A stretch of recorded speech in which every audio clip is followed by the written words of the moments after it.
Luis, Manuel Guerra Bernal, presidente de la Asociación Cultural El Pinsapo, el Anaquel del Pinsapo, a don Carlos Galve, presidente del excelentísimo Ateneo de Sevilla, a don Carlos Valera Real, director gerente de Canal Sevilla Radio Televisión, al insigne y magnífico Club Antares y a todos los presentes por su asistencia. El signo, según Ramón Llull, es la significación, la revelación de los secretos que son mostrados con el signo. Acentúa el valor como hecho y como realidad, es decir, que el signo tiene una significación intrínseca, a veces conocida tan solo por unos cuantos, los adeptos. El signo es, pues, la concreción, el síntoma de una realidad invisible e interior y a la vez el medio de recordar al pensamiento esa realidad en un aspecto determinado y concreto. La teoría ocultista de las signaturas concibe todo cuanto existe como signo y cree factible su lectura, la forma de un árbol, la situación de tres o más rocas en una llanura, el color de unos ojos, las marcas hechas por las fuerzas naturales en una zona de terreno natural o artificial, la estructura de un paisaje, el esquema de una constelación. En cuanto a los signos convencionales, como las marcas y los ideogramas, pueden a veces poseer sentido simbólico, tanto por su origen como por el modo de resonancia que determina en quien los contempla o utilice.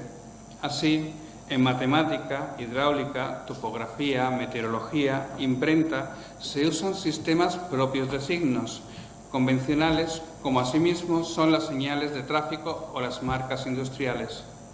La marca, como sello, signo o señal, tiene relación con el tatuaje, o más si es corporal en forma de pintura o de ornamento, insignia. Tales marcas pueden tener un significado ocasional derivado de una circunstancia, ya sea el luto o un ritual de iniciación, o bien un significado permanente. Con las marcas se designa la pertenencia a algo, de lo cual se adopta el distintivo, expresándose su originalidad mediante signos determinativos e inéditos. Por lo que tenemos que son signos distintivos adoptados por una persona, cofradía, entidad, asociación. Las marcas, desde la antigüedad al presente, son de una variedad insondable y junto a meras representaciones de letras, nombres y anagramas, integran emblemas, símbolos, alegorías y también ideogramas o formas intermedias entre estos y el mero signo gráfico. Armeros, alfareros, canteros, albañiles, fabricantes, nos enseñan con sus marcas un repertorio iconográfico variadísimo: coronas de flores de lis, rosas, cruces, pelícanos, águilas, tridentes, espadas. Aparecen entre los tales símbolos de las marcas. Estos símbolos suelen mostrar relación con los signos que van de lo convencional a lo ideográfico, empleados por determinadas clases sociales, grupos, técnicas o ciencias. Y ahora poco a poco vamos a ir desgranando los símbolos más elementales. Por ejemplo, el punto. El punto representa la...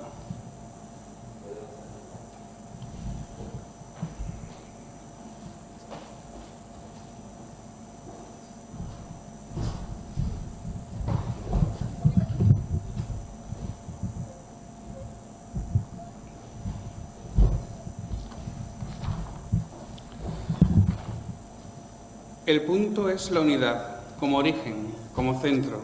Es la representación de la divinidad, del uno, de la totalidad absoluta del universo, principio de la manifestación y de la emanación. Por esto en algunas mandalas el centro no es representado, debiéndolo pensar el adepto. El punto se puede pensar a lo grande como macrocosmos o bien a lo pequeño como microcosmos. Puede ser el primer motor o como la máxima extensión pensable, isla o microcosmos. Es el primer grado no manifestado y por tanto no puede ser alcanzado. El punto es el origen del que parten todos los demás signos, siendo su esencia más íntima. Como uno equivale al centro, al Sancta Sanctorum, a lo oculto no revelado, al principio motor inmóvil de la creación. Puede representar el primer grado absolutamente oculto, es decir, no manifestado. Así, el centro identificable con este punto místico suele representarse como agujero, como camino o como vía a otro lugar, la morada de los dioses en antiguas civilizaciones. El punto se coloca sobre la I, sobre la J y sobre la U, a modo de significación especial de estas letras, indicando su condición omnipresente, de piedra angular, en suma, del sistema de signos. Como hemos dicho, el punto es la unidad, el origen. Una sucesión continua de puntos da lugar a la línea, que puede ser vertical u horizontal o transversal, representando un continuum espacio-temporal. La línea puede ser recta o curva. La línea recta suele ser activa, fija y masculina, mientras que la línea horizontal suele ser más pasiva, tranquila, conservadora y femenina.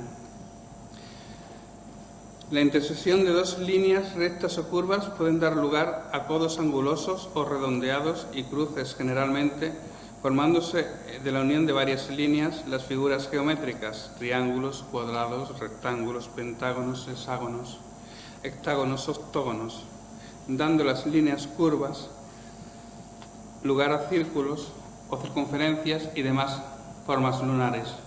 Cuando estas figuras dan forma volumétrica, tenemos pirámides, salones, patios o bien esferas, cúpulas que dan lugar a edificios, norias y demás elementos arquitectónicos.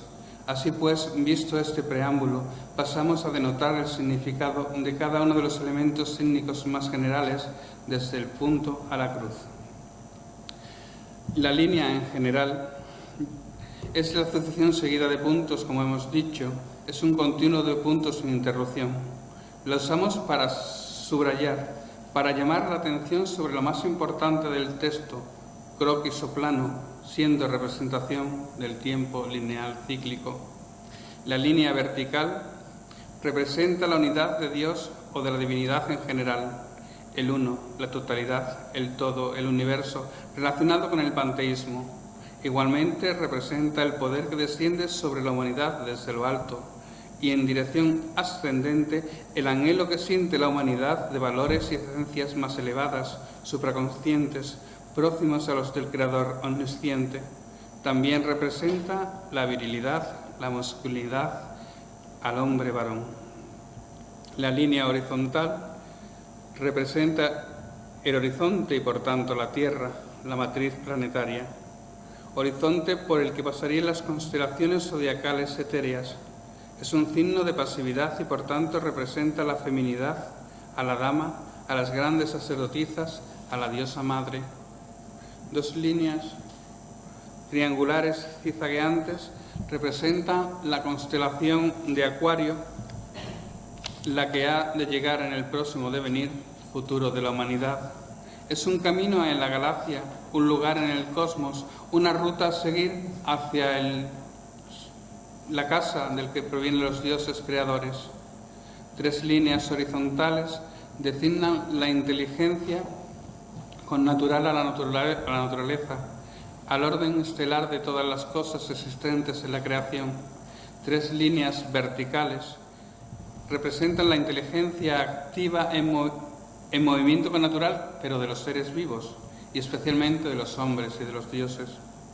Tres líneas curvas es la inteligencia en acción, operativa, actuante, que se ejercita, que se ejecuta, y especialmente de los que se lleva a la práctica y es constructiva. Tres líneas en crestas puntiagudas fuese el océano primordial y la protomateria inicial, de la que surgiese todo lo creado, con el fiat, la gran explosión del Big Bang. El ángulo o codo expresa el encuentro de lo celestial con lo terrestre, pero el encuentro, no la unión. Y por ende de las fuerzas telúricas con las etéreas, puesto que los dos mundos pareciere que no tienen nada en común en principio, porque aunque se tocan, pero no se cruzan. Este signo representa la relación entre Dios y el mundo. En las logias masónicas del medievo, el ángulo recto era representado siempre como sistema de justicia y de integridad moral.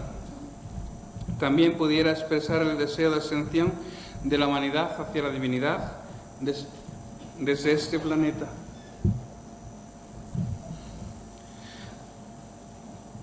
La cruz representa a la divinidad y a la humanidad, que conviven en armonía para generar vida abundante. La unión de lo celeste y lo terrestre viviendo en perfecta armonía. De los simples trazos hacen la combinación perfecta de un concepto abstracto. Designa un cruce que pudiera ser de sangre, también equilibrio perfecto entre el hombre y la mujer, que sería de igualdad en el grado de los derechos y libertades si los brazos son iguales, y de patriarcado si los brazos son desiguales. También significa el entronque de conocimientos opuestos, activos, pasivos o superiores o inferiores. También significaría la integración de los opuestos en un todo si estuviera sumido y circunscrito dentro de un círculo, y por tanto la totalidad del universo.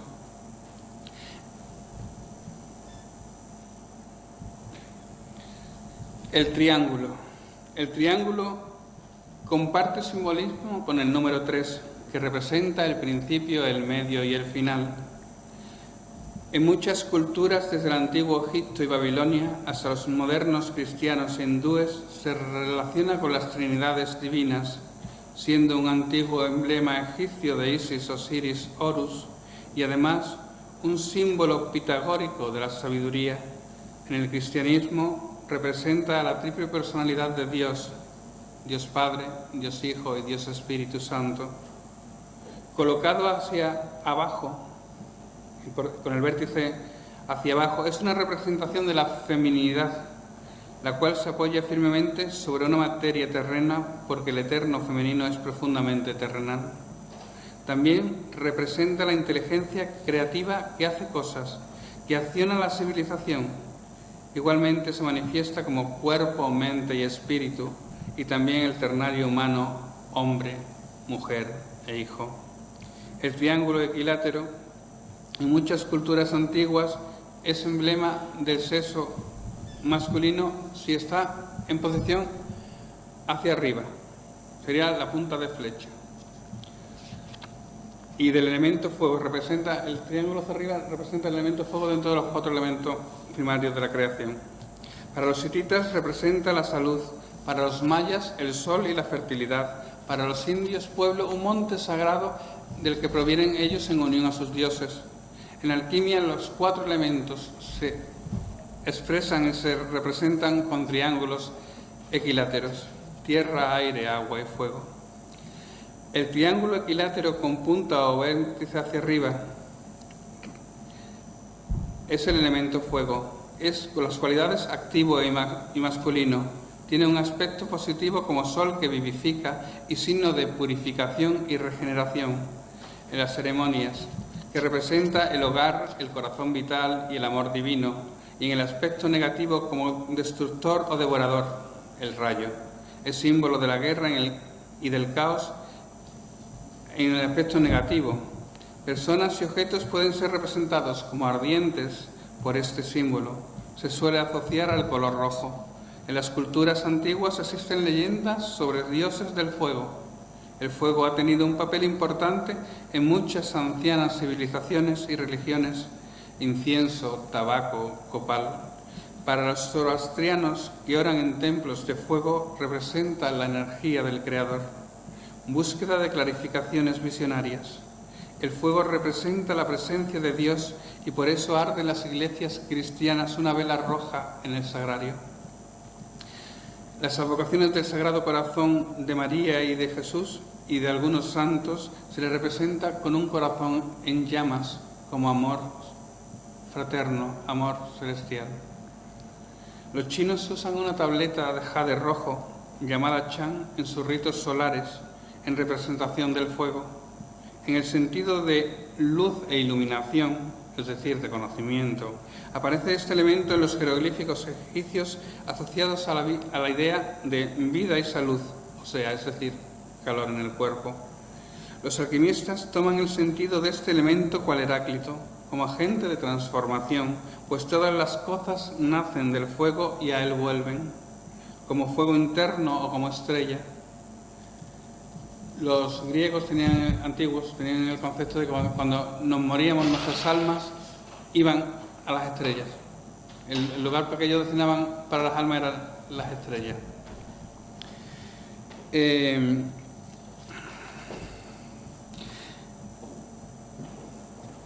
Es el germen que se reproduce en las vidas sucesivas, asociado al libido y a la fecundidad.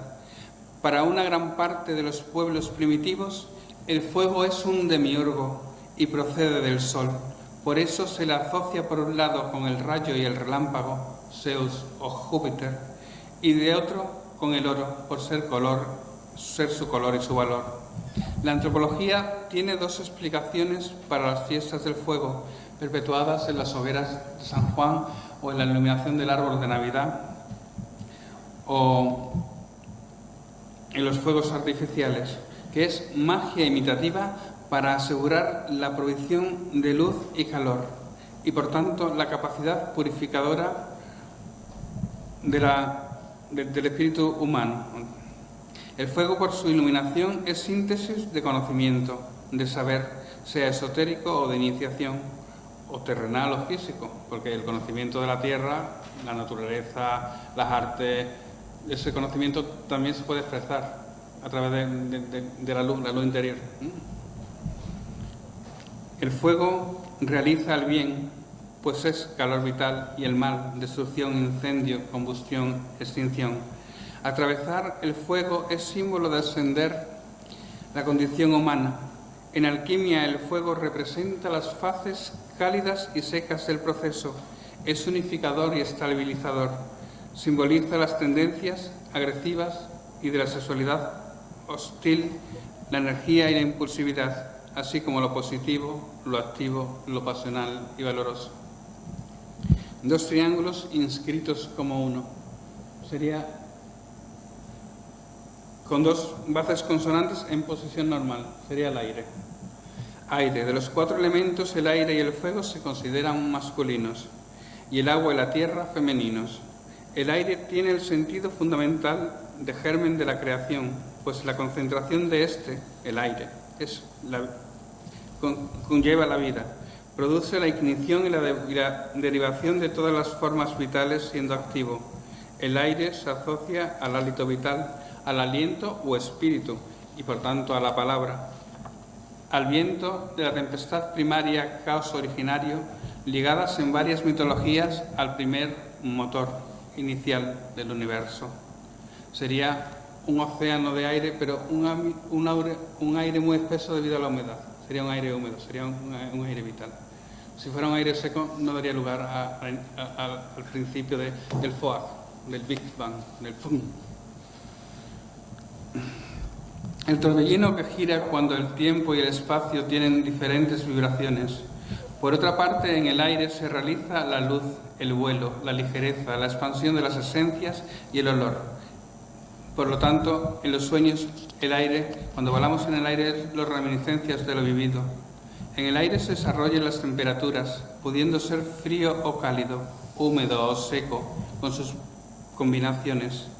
El aire es símbolo vital, pues se respira, dando lugar al flujo inspiración-expiración. En alquimia, el aire representa las fases cálidas y húmedas del proceso y, por tanto, vitales de regeneración. En la Biblia, Dios crea al hombre mediante un soplido, insuflándole aliento de vida al barro. Y en el libro de los muertos se califica al Dios supremo y creador cual Señor de los alientos. Simboliza, por lo tanto, la vida y está asociado al hierro y, por ende, a Marte, que es viril, caliente y seco, responsable de los rayos y las tormentas, meteoritos, origen celeste. El hierro representa la fuerza común y la inflexibilidad. El triángulo equilátero con la punta hacia abajo, es el elemento agua. El agua es el elemento femenino de la vida, está asociado a la madre, de hecho el líquido amniótico del útero, asociándose a la fertilidad vital. Parece que al principio existía un mar sin luz, donde la tradición hermética, el dios Nu fue la sustancia de la que surgieron todos los dioses de la primera Eneada. El agua simboliza la vida terrestre, la vida natural, nunca la vida metafísica.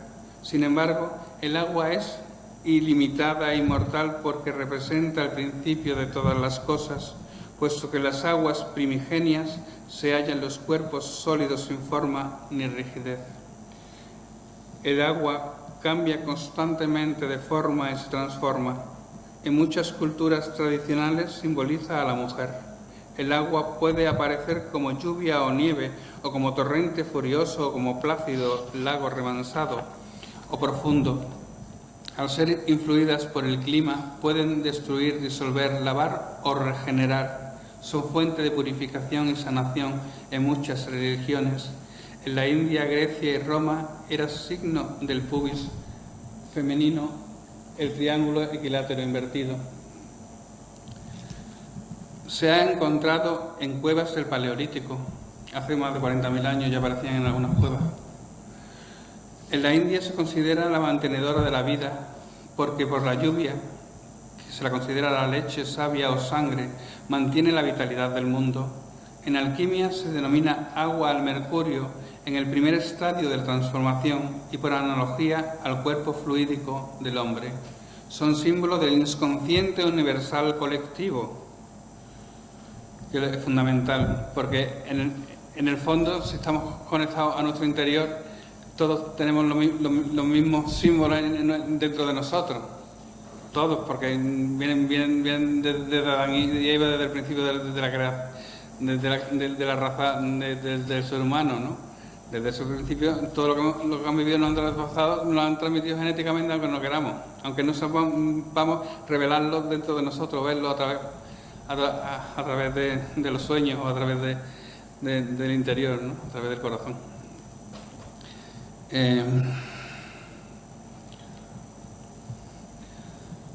Ya en las culturas antiguas se distinguía entre aguas superiores y aguas inferiores, ya sean del universo de la Tierra, y dentro de la Tierra también había aguas inferiores y aguas superiores. Las aguas superiores serían las de la lluvia y las aguas inferiores serían las de los lagos, ríos y fuentes.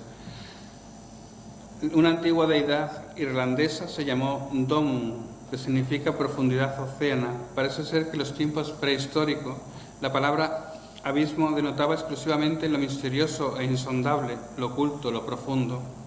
Para el cristianismo, el bautismo por el agua representa la vida y la resurrección. Cuando se nos bautiza pasamos de la vida vieja al hombre nuevo, a la vida nueva que expresa el cristianismo. En consonancia con el líquido, en los sueños el agua hace referencia al nacimiento y a la formación, en consonancia con el líquido amniótico. La expresión surgido de las ondas o salvado de las aguas simboliza la fecundidad y por ende el parto, el romper aguas, que está asociado a dar a luz al nacimiento. La transparencia de las aguas significa la comunicación existente entre lo superficial y lo profundo del alma humana, sobre todo cuando lo pasamos en sueños. La lluvia también es importante el simbolismo espacial que se asocia con motivo del nivel de las aguas, con la correspondencia entre altura material y moral absoluta. Las aguas superiores e inferiores se hallan en comunicación a través de la lluvia, involución, y de la evaporación, evolución.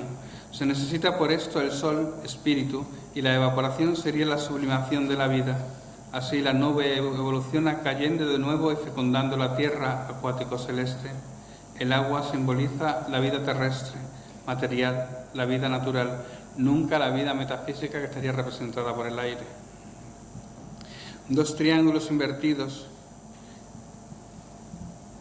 inscritos como uno solo, con el vértice hacia abajo y con dos bases en consonancia en lo alto, sería el elemento tierra. Sería el último de abajo. representa la materia, el mundo material. Se le denomina paraíso y valle de lágrimas. Tiene la vertiente positiva y la vertiente negativa la tierra, y por tanto contiene el antagonismo como comarca suprema. Se ha denominado sánscritamente Paradesa, es decir, la Parades de los caldeos y el Paradis de los occidentales como símbolo de centro, Glastonbury, José de Arimatea o el Graal, o la mítica isla de Thule o la Jerusalén, que está compuesta de dos palabras diferentes, aunque yo no lo sabía. Pero es Jeru por un lado y Salem, son dos. Parece que es una sola, siempre decimos Jerusalén, Jerusalén, nos suena a una sola palabra y son dos palabras unidas totalmente. ¿Sabes? Una cosa increíble. La alquimia, la tierra representa los aspectos secos y fríos del proceso, simboliza el nacimiento y la creación.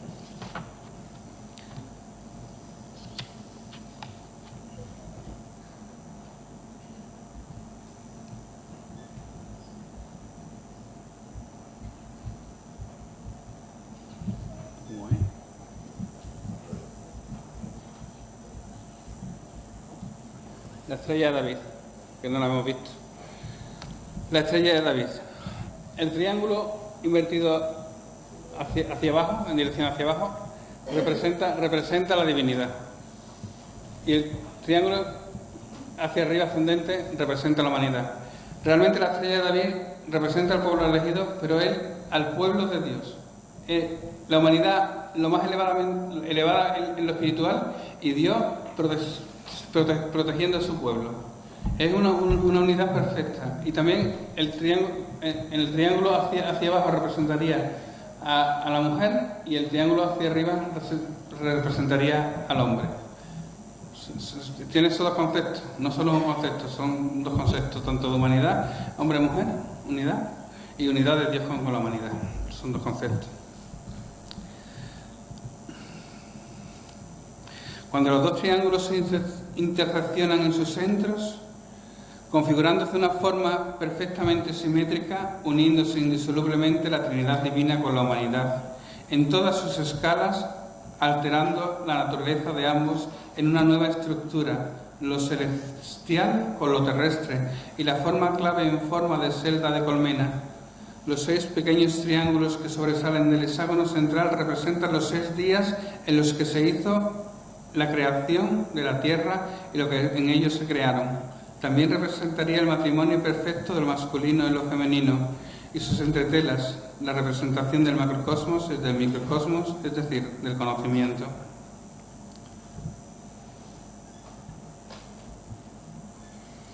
En cuanto al triángulo rectángulo, que es la mitad de un triángulo equilátero, en la cultura en la que el triángulo equilátero simboliza la divinidad, el rectángulo representa a la humanidad y en algunos casos la tierra. Para los masones es el símbolo del agua. El triángulo escaleno, 3 lados distintos y 3 ángulos distintos, para los masones, por la diferencia de todos los ángulos internos y sus longitudes, representa el elemento aire. El triángulo isósceles son 2 trazos iguales y uno desigual, para los masones simboliza el fuego. El triángulo equilátero, 3 lados iguales, para los masones su base simboliza el tiempo, la duración de la gran obra, y sus 2 lados la noche y el día, la luz y la oscuridad. El triángulo completo representa el crecimiento espiritual y ciertos ideales como la fe, la esperanza y la caridad. Triángulos enfrentados en diversas culturas representan las fases creciente y menguante de la luna. Triángulos que se tocan por sus vértices, así colocados hacia arriba y hacia abajo, es el punto de contacto inicial de lo trascendente de la divinidad con la humanidad, de lo celeste y lo terreno, de lo etéreo y lo telúrico, de la unión de lo masculino con lo femenino. En la India simboliza el devenir del transcurso del tiempo por su forma de reloj de arena adhesiva, cuyo sonido inició la danza cósmica de la creación. La horqueta de pie representa al hombre expectante ante la contemplación del universo. Es símbolo medieval de la Trinidad. La horqueta invertida expresa el principio de salvación que desciende desde las alturas para esparcirse sobre el planeta. El tridente es el hombre, la humanidad, el árbol de la vida misma. Entre las runas hace referencia a la fuerza protectora, equivale a la zeta u omega. Dentro de la representación ideográfica recuerda los cuernos de un alce, las ramas de un árbol, un cisne en vuelo o una mano extendida. Los guerreros las grababan en sus lanzas, pues es un signo rúnico lleno de poder protector y de defensa. Esta runa tenía la función de ser comunicador místico religioso con seres sensibles, no humanos, de otros mundos. El tridente invertido representa la muerte del individuo, el árbol de la muerte, el final de una etapa o ciclo, la comunicación con los espíritus de los antepasados. El triángulo con una vara en su vértice superior es la mujer. El triángulo atravesado por un segmento en posición horizontal, el hombre y la mujer unidos para la procreación. El triángulo con el segmento desde su vértice superior con un círculo inscrito, la mujer preñada. El triángulo horizontal con un segmento y un círculo externo, la mujer da a luz un hijo o una hija. El triángulo atravesado por un tridente y dos círculos, a los laterales, la familia, el marido con su mujer e hijos. El triángulo con el segmento en su vértice superior y dos círculos externos, la mujer viuda con sus hijos menores.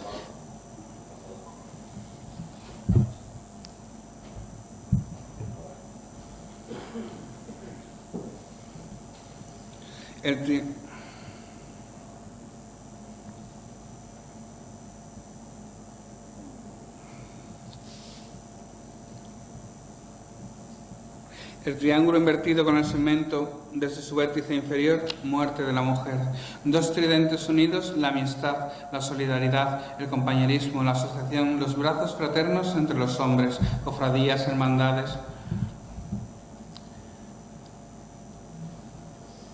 El triángulo invertido, sostenido sobre uno de sus tres vértices, también es símbolo de lo masculino, que por su naturaleza celeste, en verdad, también representa a la divinidad suprema. En verdad, yo personalmente creo que representa la feminidad. Lo que pasa es que para la religiosidad actual no está bien decir que la Gran Madre, la Gran Diosa Universal, era una diosa. Pero para mí era una diosa que tuvo un hijo, tuvo al Dios creador, y eso se expresa en la Eneada egipcia, eso yo no me lo invento. Había una gran diosa que puso un huevo cósmico, de él nació el Dios creador que hizo todo la materia, que creó la materia.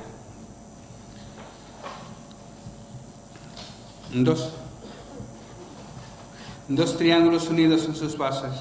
Los dos elementos tienen una base común, pero sus vértices vuelven a señalar direcciones opuestas. Divinidad, humanidad. También hace referencia a los cuatro evangelistas durante el medievo.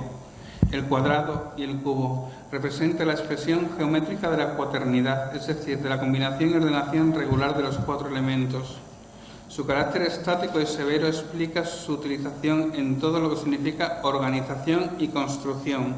Representa la materia, el mundo material, la naturaleza, los cuatro edades de la vida, lo corporal, la construcción humana. Por su artificialidad, en suma, la obra consciente de un individuo, que un individuo ha trazado mediante unos límites concretos frente a la bóveda celeste, divina y circular, perfecta y trascendente. Símbolo de lo profano y de lo mundano, de los placeres terrenales, del jardín acotado.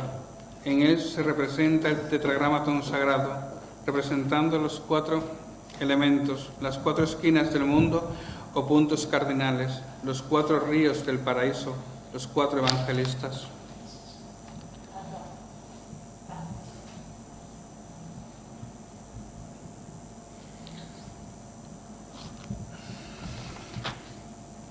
Ese es el signo del orden supremo del cuaternario material pasivo.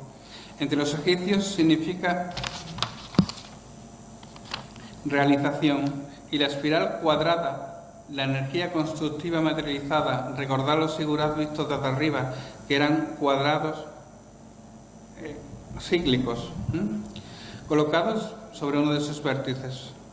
El cuadrado en posición de rombo se empleó en el románico como signo del sol, cuadratura solar del Sol Invictus, simbolizando del Sol Invictus.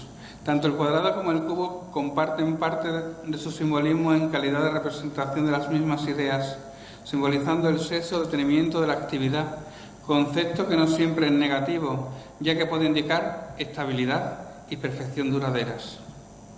Suele ser símbolo de la tierra.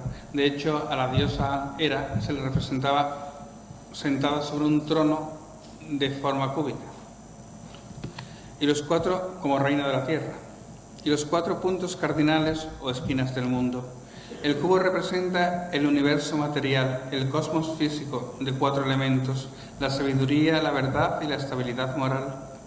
También representa a Jesucristo cual piedra angular del cristianismo y rey del mundo, por su forma cúbica.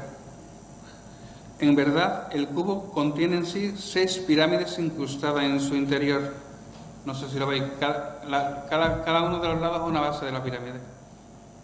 Por lo tanto, el cubo contiene en su interior 6 pirámides.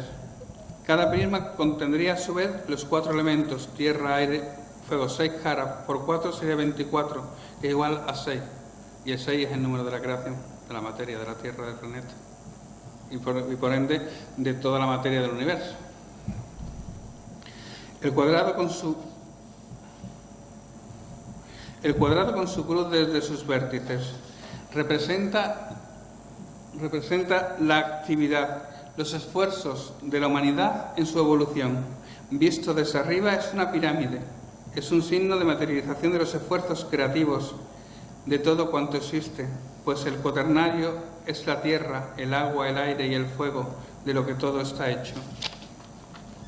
El cuadrado con 2 cruces internas de San Andrés de Griega y otro cuadrado interior inscrito en diferente posición representa las múltiples actividades de la humanidad, sus saberes, las ciencias, el conocimiento y sus obras agrupadas en compartimentos. Cada uno de esos triángulos que tiene ese cuadrado serían los compartimentos, los saberes de la humanidad. Por lo tanto, representaría una gran biblioteca. Serían, ya sean los conocimientos de arquitectura, de medicina, de biología, cada uno de esos triangulitos sería un compartimento del saber humano.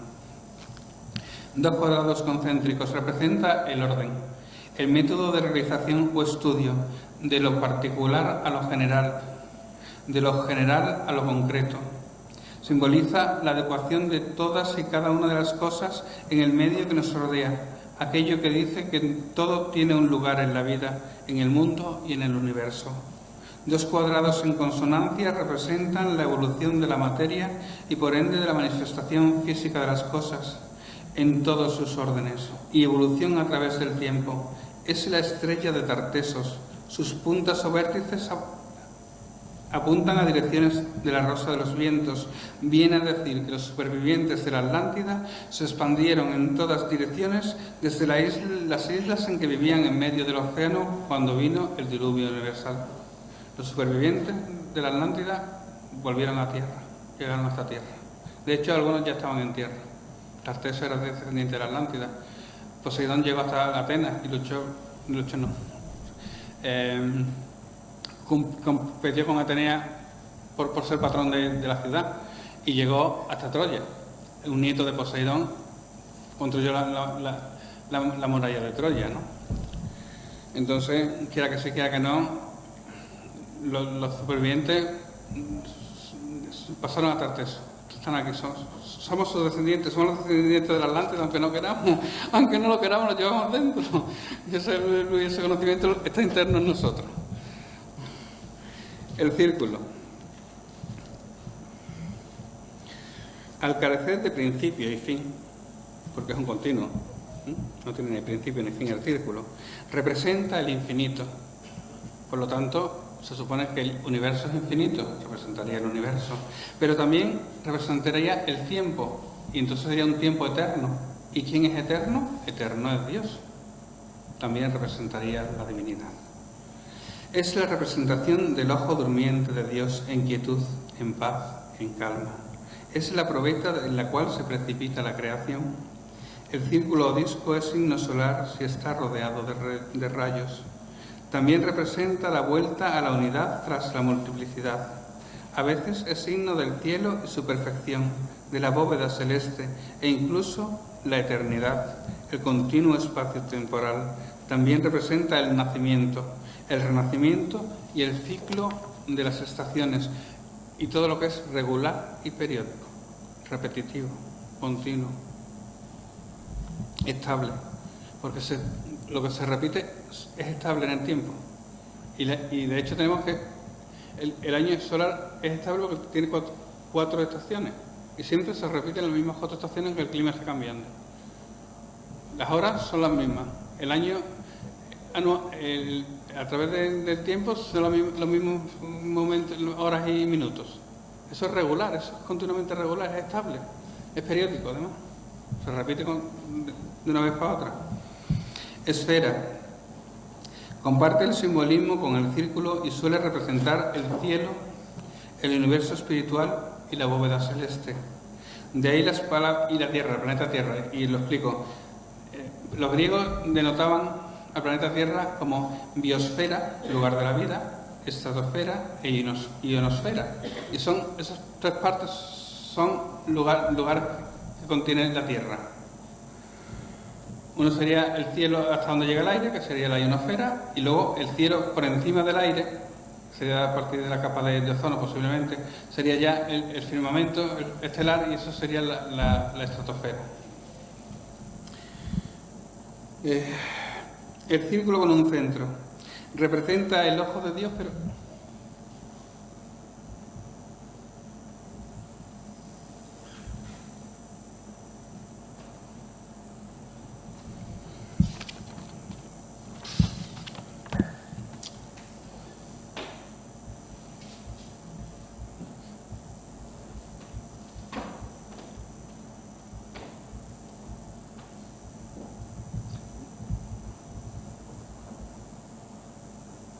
nos hemos dejado detrás, pero no hay problema. Nos hemos dejado una diapositiva detrás, pero está aquí. La tenemos aquí. Ahí.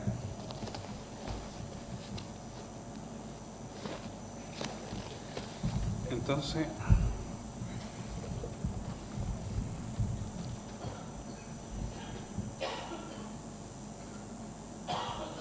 sería esto.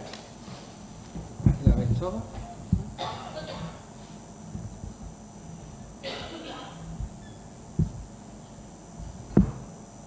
Sería eso. Sería el círculo con un centro.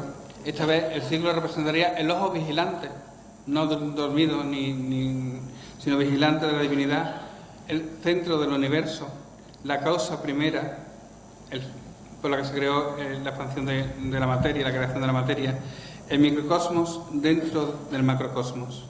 Y Dios dijo, hágase la luz, y comenzó el principio de la creación. Alquímicamente es símbolo del oro.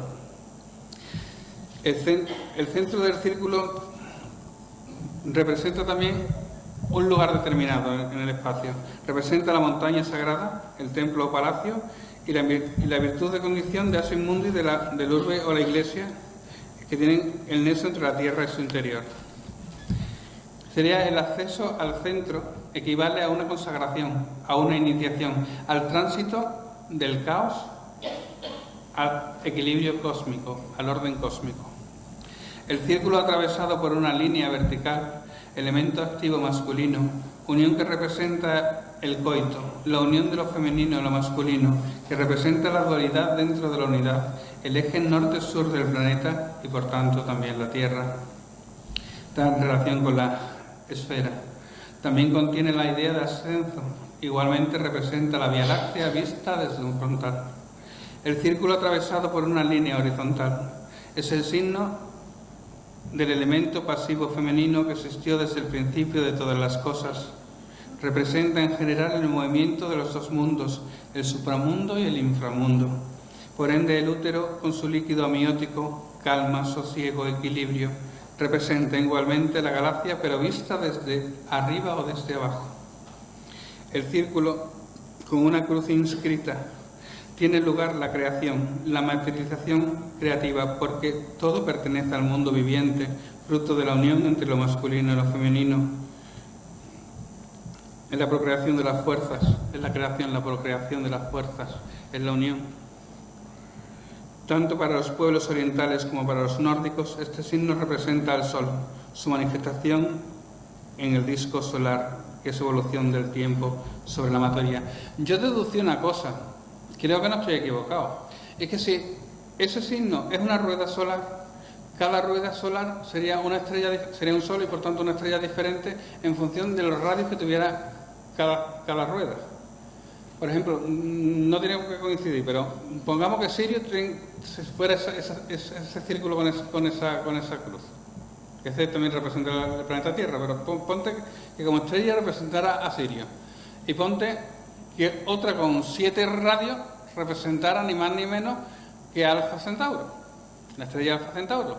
Entonces, cada círculo, en función de los radios que tenga, representaría una estrella del firmamento importante para la humanidad, porque si no fueran importantes no se hubiesen sin nada o significado. Eso lo deducía yo lógicamente, porque es que es de cajón, vamos. Si es una estrella solar y el Sol es una estrella, si A es igual a B y B es igual a C, A es igual a C, no hay otra. Eso es como lo del barro, de la creación. Si el hombre es barro, está en la tierra barro, si A es tierra y el hombre es terreno, entonces el hombre no es que esté hecho de barro, quiere decir en la Biblia que el hombre pertenece a la tierra. No sé si lo comprendéis. Es una metáfora, simplemente una metáfora. Dos círculos concéntricos con un centro representa la trinidad de cuerpo, alma y mente. También representa, ese es el símbolo, no sé si lo veis. ¿Lo veis? Ese símbolo, para mí y desde antiguo, ha representado el templo de Poseidón en la isla madre de la Atlántida. El templo de Poseidón era un templo circular. El templo de Poseidón era un templo circular, extrañamente, sí. Y el Poseidón estaba en la 4ª generación humana. Se significan 3 con el templo porque la 4ª generación humana no estaba acotada, no había terminado. Por lo tanto, estaba expandiéndose. Estaba viva esa 4ª generación que fue destruida con el diluvio. Entonces, en la 5ª generación tendríamos que tener un centro con 3 círculos, porque la 5ª generación está viva, es vital. Serían representaciones.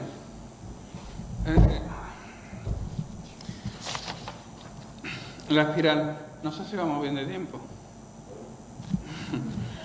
La espiral es un signo del ritmo de la vida y la evolución de la energía y por supuesto de la expansión del universo con sus múltiples galaxias.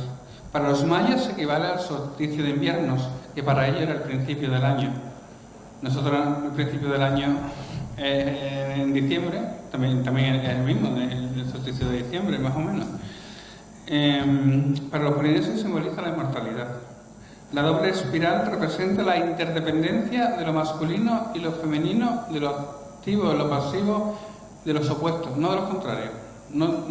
Porque los opuestos se complementan y los contrarios no.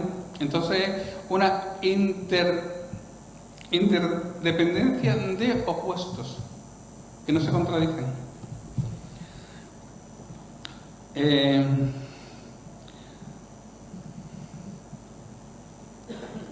Y también la interdependencia entre opuestos como nacimiento y muerte y resurrección tras una iniciación, o entre lo masculino y lo femenino, entre lo superior y lo inferior también.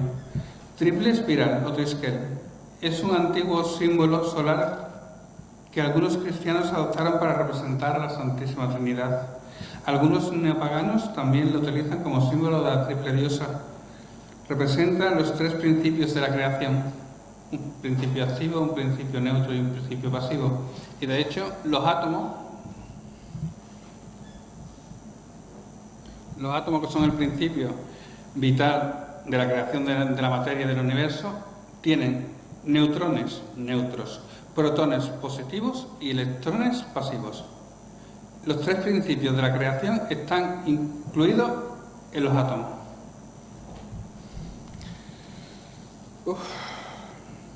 Pentágono. Simboliza la figura humana.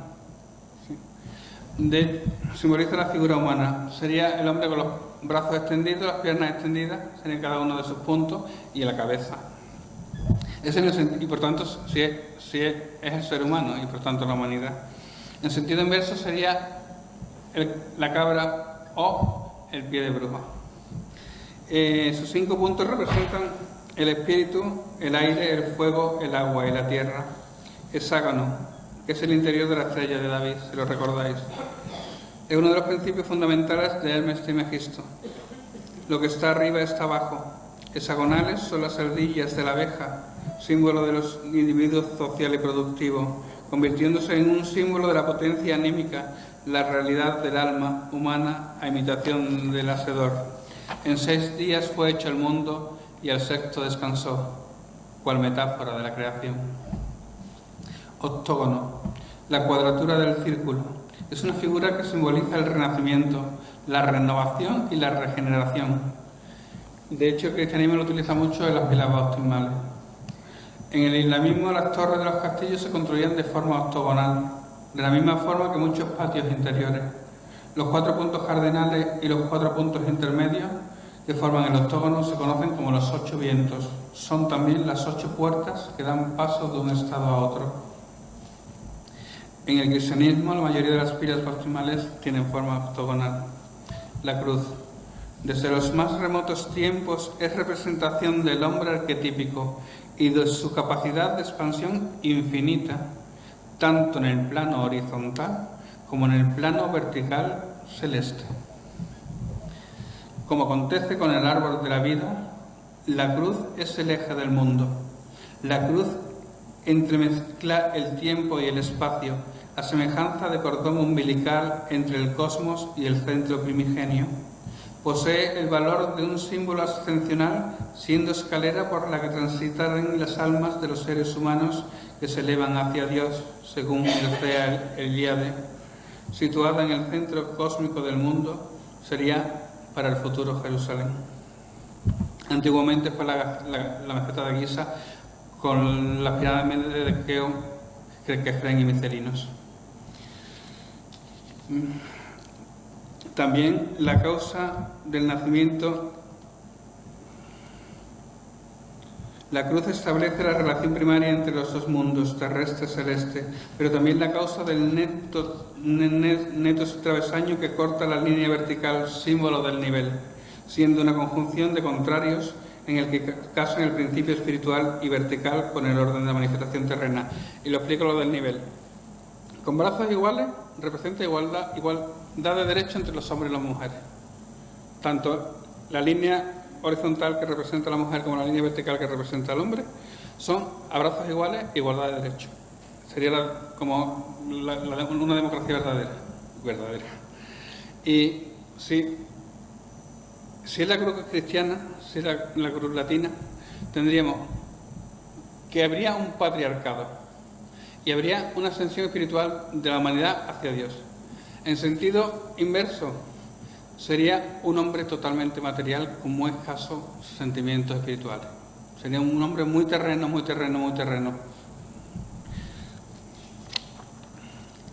O una humanidad muy terrena.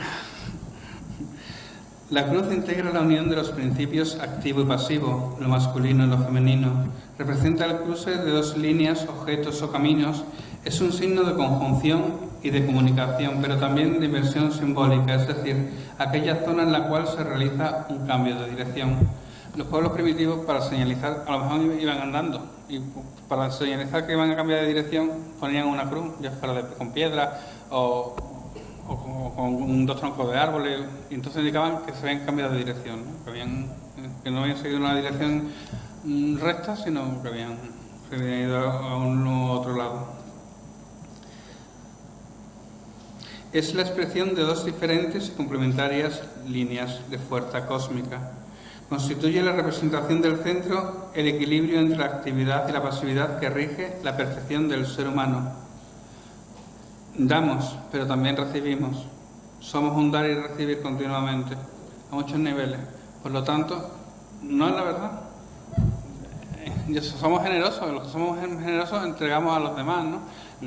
Y eso lo vemos con los regalos, cuando nos regalamos cosas, ¿no? Pues eso es lo que representa, ¿no? Es activo-pasivo. Cuando regalas eres activo, a la persona regalada es pasiva, ¿no? En ese momento, porque está recibiendo el regalo, es una cosa así, ¿no? Constituye la representación del centro del equilibrio entre la actividad y la pasividad que rige la perfección del ser humano. Es, por tanto, la fusión de dos diámetros simbólicos, dígase templos, montañas, fuentes, urbes. En los cultos está o bien la movilización de los mismos hacia un centro. Así hemos de decir que en nuestra cultura las cruces han designado valor individual. Ya estamos fuera de tiempo. Creo que debe haber, si queréis, una ronda de preguntas y respuestas. Y el símbolo importante era la cruz, y luego se iban a decir las diferentes cruces, ¿no? La cruz latina invertida, la cruz griega, la cruz de San Andrés, la cruz Tao, pero ya la hemos significado. Ahí prácticamente la hemos significado. La cruz ansada cristiana, la cruz ansada, la cruz flechada, la cruz doblada, la cruz patada, la cruz ovalada, la cruz tetralobulada, la cruz lunada, la cruz teutónica, la cruz de Malta, la cruz atrebolada, la cruz tetralobulada, la cruz abotonada, la cruz impactada, la cruz florida, la cruz patriarcal de Lorena, la cruz papalo triple, la cruz potentada, la cruz moliné, cruz de 8 puntas, cruz Crossley, cruz de San Julián. No, es que habría muchas cruces, ¿no? En definitiva, hemos dicho el sentido general de lo que es la cruz.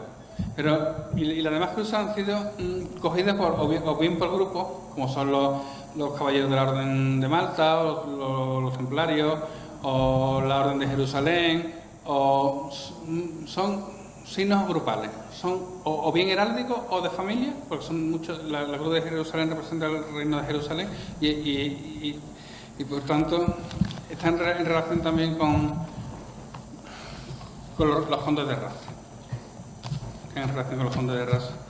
Yo creo que, si queréis, deberíamos dejarlo aquí, no porque por el tiempo ya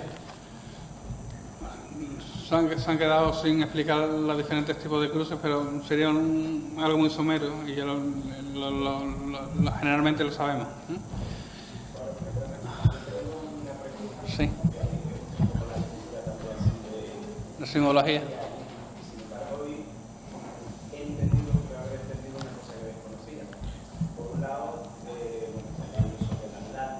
Sí. Pero creo que tú vas a entender que Poseidón salió de allí hacia crecer, porque fue la parte del Atlántico. No, su descendiente. Su descendiente.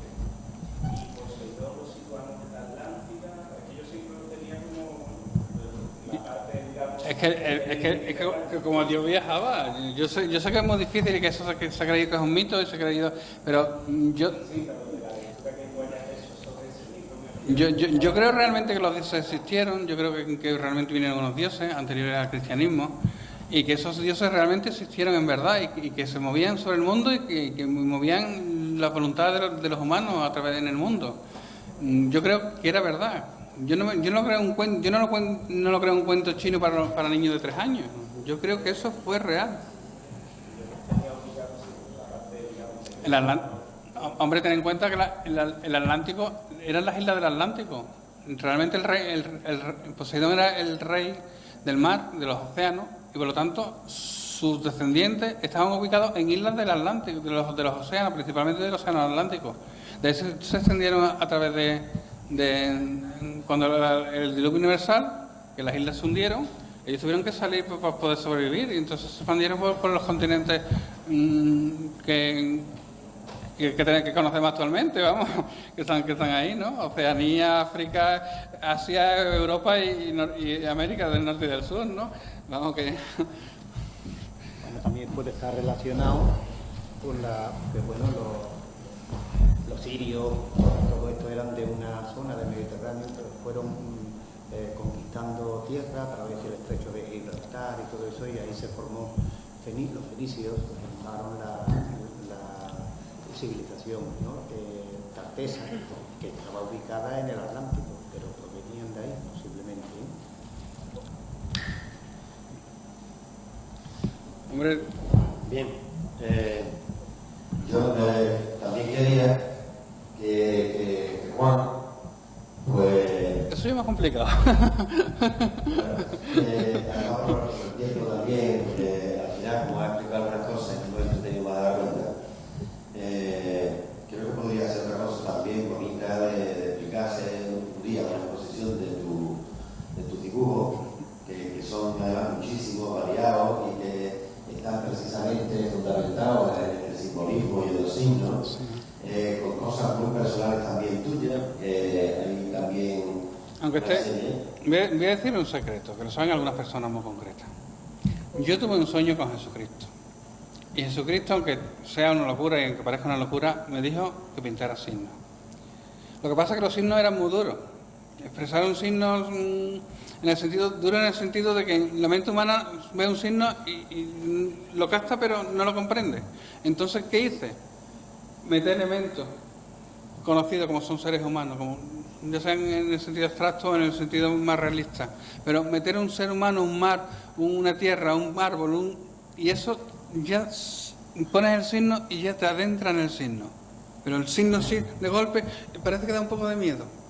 Entonces, es verdad, Dios en un sueño me dijo que pintara signos. Bueno, también la simbología es tan antigua como el hombre, Sí, porque sí. todo sea muy inventado. De hecho, hay Ten en una cuenta cosa... que antes la gente no sabía leer ni escribir, incluso en la Edad Media, estamos hablando ya del siglo XII, el siglo XIII incluso, sobre todo en el XII. La gente no sabía leer ni escribir, solamente era patrimonio del clero, ¿no? De los monjes y tal. Entonces, los reyes, la nobleza. en la época románica, como tú has nombrado ahí, que cuando quería significar lo terrenal, que es el cuadrado, y lo divino, que es de los maestros constructores. Entonces, pues bueno, ellos conocían el conocimientos, a través de los signos y de la simbología que la Iglesia ponía en las puertas de las iglesias, sobre todo en la portada de acceso a la iglesia, para que ellos supieran lo que es el bien, lo que es el mal. A mí me conmovió los tímpanos de la iglesia, de la Catedral de León. Yo cuando vi aquello me puso... Ya la Catedral de León es del siglo...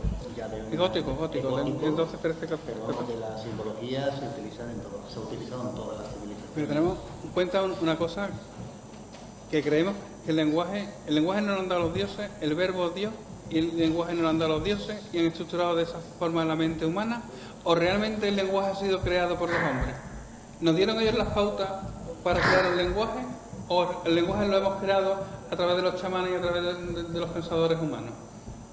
¿O no han estructurado la mente para ser siempre los perdedores? El lenguaje es una forma de comunicación a través de la palabra. Antes no era una frase continuada, sino eran señales, gritos, gemidos y tal, entonces se comunicaban de esa forma, ¿no? En un principio, estábamos hablando de la prehistoria.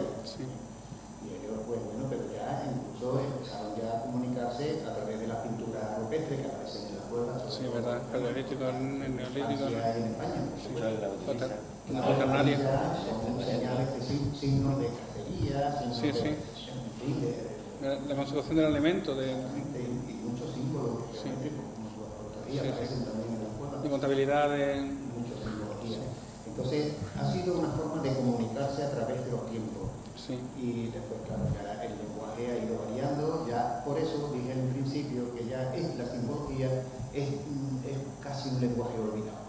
¿Por qué? Porque nos comunicamos a través de no solamente de la palabra, sino de los medios que tenemos de comunicación. A través de la arquitectura sagrada tenemos que los elementos se repiten. Una bóveda semicircular se ve en semicírculo, que representaría la feminidad, pero en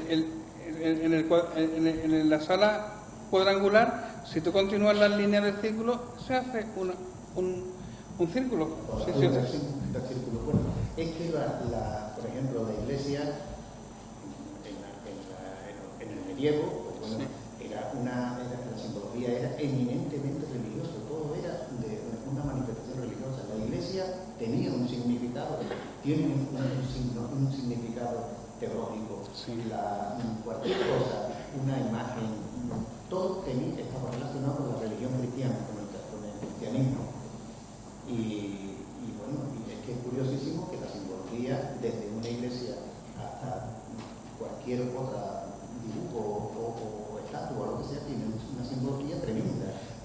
discurso opuesto. Pero la simbología es para recordar una serie de conceptos abstractos que solo saben los adeptos, los que están en el grupo. Bueno, los adeptos, Entre comillas. estábamos hablando... A no ser que se deje abrir no, a precisamente adeptos, sino simplemente el clero que quería comunicar sus cosas religiosas. Entonces, el cristiano entendía así. Vale, yo creo que es bueno, que innovar es bueno y que estamos un grupo de gente que somos todos amigos y que cualquiera que quiera opinar puede opinar. Tenemos un ejemplo aquí. ¿Alguien quiere decir algo? Sí. Profe Raya Racer. Pásale el micrófono.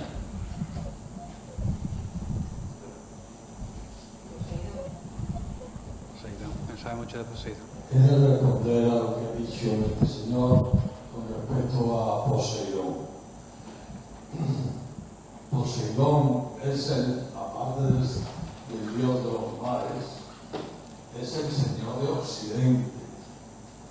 Si se hace, yo hice una investigación de todas las tribus y pueblos que hay en la costa oceánica europea, la mayoría de ellos se dicen descendientes de Poseidón. Es un dios importantísimo en la cultura occidental y es el gran protector de Andalucía, además, según lo que nos narra Platón en la Atlántida. Es la creación de un imperio que le llega a Platón no porque él lo supiera, sino porque le llega a través de un pariente suyo, que es Solón. Solón es uno de los 7 sabios de Grecia y viaja a Egipto. Los sacerdotes egipcios son los que le transmiten el conocimiento de la Atlántida. Y pasan varias generaciones hasta que Platón lo plasma en los diálogos de Platón. Yo creo que eso es verdad. Y que la Atlántida estaba más allá de la columna de él. Por lo tanto, estamos hablando de un Dios que, desde mi punto de vista, debe ser reconocido como básico para la cultura occidental. La prueba de esto está que hay un museo en San Lucas de Barrameda, maravilloso, que lo recomiendo visitar, que está cerca de la plaza del Cabildo, y nada más entras allí, se encuentra uno con la estatua de Poseidón. Es una marca, digamos, una prueba de que evidentemente Poseidón tiene ese carisma, aparte del Dios más, del Señor de Occidente y protector de la tierra universal, sobre todo durante el diluvio. Sí, creo que con esto respondo a la inquietud que tenía. Que es un Dios que no se queda en el Mediterráneo, sino que traspasa las columnas de Hércules para defenderse por el océano. ¿Y hasta Troya? Bien. Juan, ahora está agradecerte, que creo que nos has hablado muy bien y nos has hecho una exposición interesante sobre todo el mundo, sobre todo de los himnos. La simbología es tan enorme, tan grande, está en la religión, está en el arte, está en la pintura, en la arquitectura, en la poesía, en la literatura, con lo cual comprendo que sería muy extenso, pero lo que nos has contado creo que es muy interesante y yo por lo menos te aplaudo. Gracias a ti.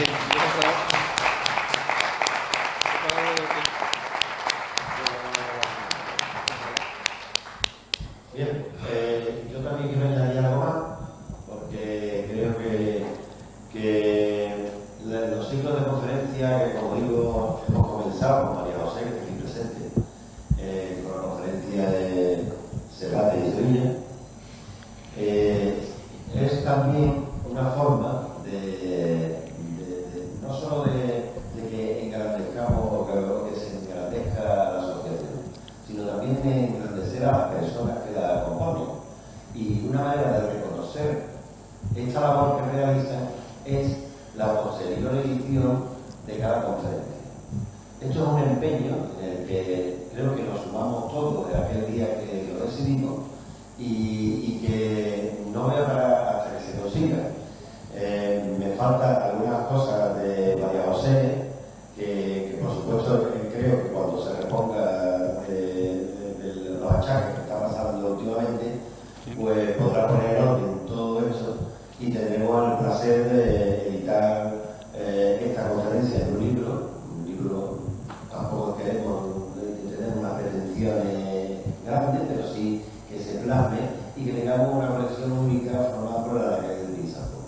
Y exactamente lo mismo queremos hacer con Juan, con Joro.